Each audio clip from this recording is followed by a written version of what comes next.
My first guest tonight is one of the hardest working men in show business. He is featured in an interview in the new issue of Playboy magazine right here.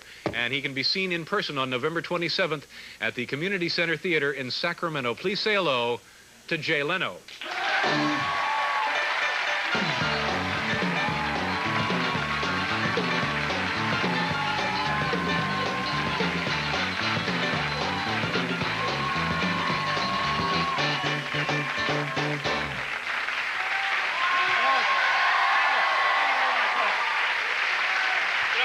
Nice to see you. Thank you, David. Just very impressive. The interview there in Playboy magazine. I remember, now you did the Playboy interview. About a year ago, 2 years ago. A year ago. I noticed when you did it, they just, I guess, had a small black and white picture where I noticed for myself there's a rather large color shot. Large color picture, is it? Well, show them the picture. Well, I'm not the kind of guy to brag, yeah, right. certainly, but I guess they decide who gets the big picture. Yeah, I suppose that's actually, my true. favorite issue is the December issue. Why is that? The one that has all those fabulous Playboy bachelor gift items. Yeah. You know, like the 3-foot chrome shoehorn made by Swank. You know, you know something? You know, when I was 19 years old, freshman year in college, I actually sent away $14.95 for the Playboy electric swizzle stick. Yeah. You know this thing, a little black handle Playboy emblem, 2 D-sized batteries, put it in a woman's drink, free, mix it. I mean, I figured women would be real impressed with this. You know, I figured I'd walk into parties, girls would go, "What's that, a Playboy swizzle stick?" All right.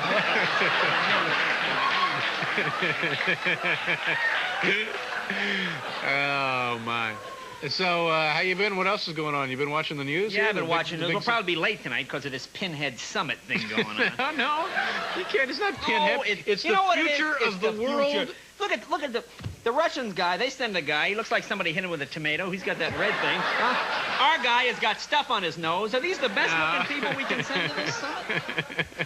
Prince Charles and Lady Diana finally went home. Cover of Time, cover of Newsweek. Are there any inbred people in our own country we can read about? Come on. Oh, come on. What? Yeah. They're over here. They're over here hawking stuff for J.C. Penney. I'm sure this means Kmart and Woolworths are going to be packed with royalty now. You know?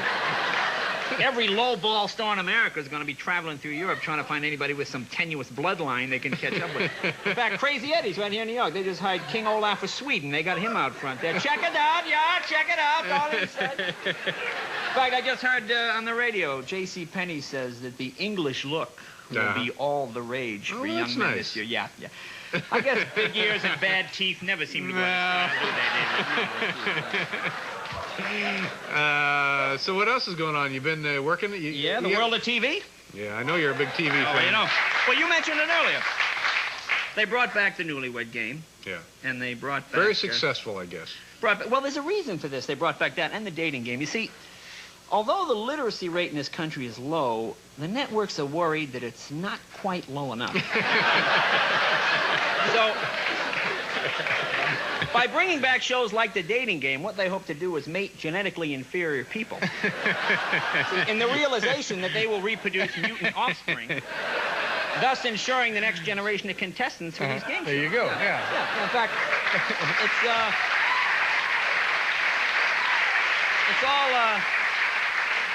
it's all in a new book. It's in a new book called Frontiers of Science by Bob Eubanks and Dr. William Shockley. And they explain the typical game show contestant. You know, you've seen them. One pupil is usually bigger than the other, and it tends to throb rhythmically according to the number of prizes that are given.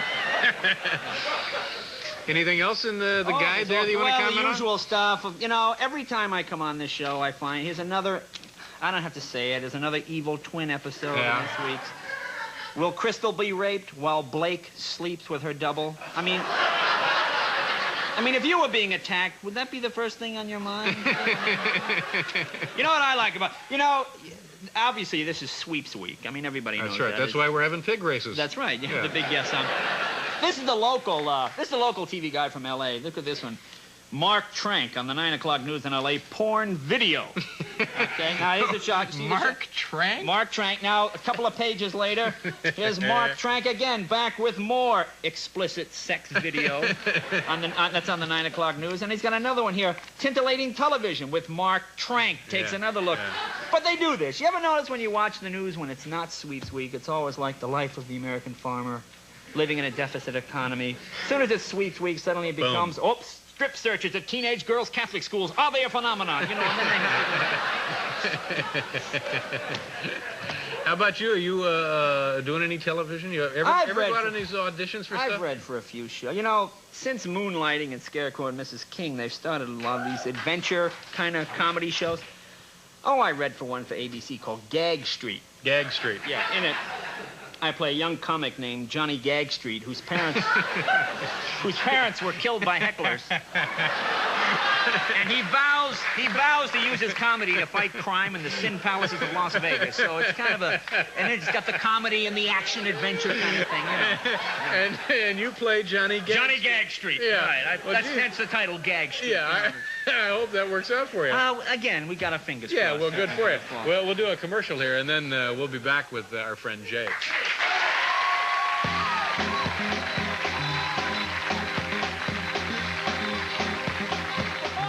Performers like Stallone, like Arnold Schwarzenegger, they've opened up the acting profession to a lot of people who couldn't get into it before when speech was a major requirement.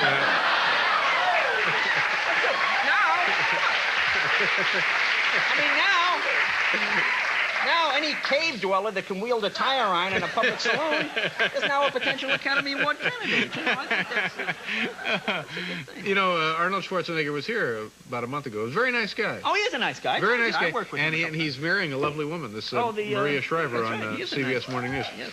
Yeah, she's terrific. marrying her on the Morning News? No, she's co-host of the Morning News. Oh, I see, and they've just fit the marriage in, I guess, between them. That's right. I guess Jay, today's working couples, really, you have to make time where you can. So now, we were supposed to go out to eat last night, and of course... Last night? I mean, last time I was here. That's right. Well, it didn't work out, I'm sorry. No, you know who I went out with? Went out with Seinfeld. Don't do that noise again. What is that? No, Let me hear it again. That's my fate. You know Jerry Seinfeld. Do the noise again. No, that was the noise again. Now, what is that? What does that noise signify? What are we talking about? That signifies disgust. Disgust. That's what it is. All right. One more time. Well, Seinfeld. No, let me hear it again. No, I'm not going to do it again. No, I refuse to do it again. All right, you and Jerry Seinfeld, very funny comedian. Very funny comedian, but king of the yuppies. You know, it's true. You know, Jerry, he can't. I want to go for burgers and fries. He takes me to this stupid Japanese theme restaurant. Mm-hmm. You know, those ones where the guys cut the meat for you. They cook at your table and stuff? Yeah. You feel like a prisoner in some bad World War II film. You know, another piece of steak, Yankee, bing. Then they bring out the guy with the two knives. You ever see this guy? I mean, he's sitting there, he's bouncing my meat off the two air conditioning jobs. When I saw a piece of my tenderloin ricochet off the urinal, that's it, pal. I'm out of there. I'm walking. No, it sounds like you had a prime table. Yeah, Richard Lewis will be here. You know, I love Richard. Yeah. Now, Richard is the funniest man. We have to do something about this. Oh, come on. Lewis always shows up in those Shelley Winters moo-moos. Yeah, I know. He's very hip, where did you stylish. get, I don't know where he gets this stuff. We'll see what he wears tomorrow night. All right. He bought this black jacket with fringe. He'll probably wear it. All right. What are we doing here? Do we have time for... Oh, we don't have time for a What's Your Beef? You got a real quick What's Your Beef? Oh, no, I don't have... Somebody asked me, quick? what are you doing on the 29th? Oh, stop it with these plugs. Are you just going to plug something now? These are not plugs. I'm just going to show you that I was going to be at the Academy of Music Okay, in that's Philly. enough. And, That's enough. Sacramento, the 27th. Okay, we'll be back after station identification.